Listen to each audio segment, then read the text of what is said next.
mascarilla, Sí, ¿para qué sirve? Para que no, cuando estamos machacando no nos entre el polvo. No tragar polvo, claro, y que os entre muy bien. Tiene que haber dos.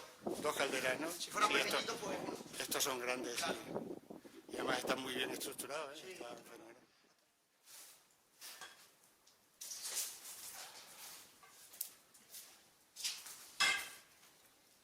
Estas son las calderas que emiten el humo y el calor para el secado del pimiento, ¿no? Claro. Y esas pantallas que hay arriba es para que no les dé el calor demasiado fuerte, ¿no? Claro. Y no tenga nunca peligro el pimiento. Y no se queme, claro.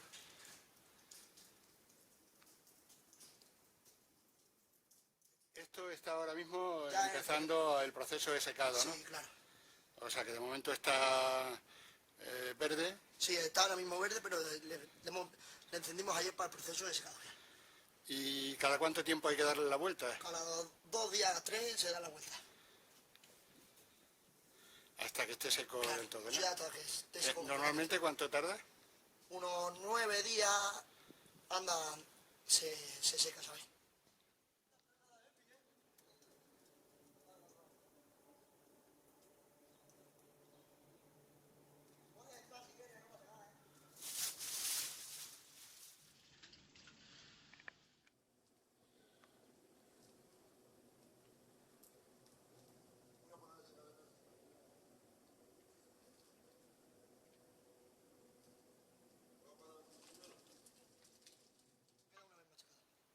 Y así es como se lleva a la fábrica, ya se lleva al molino.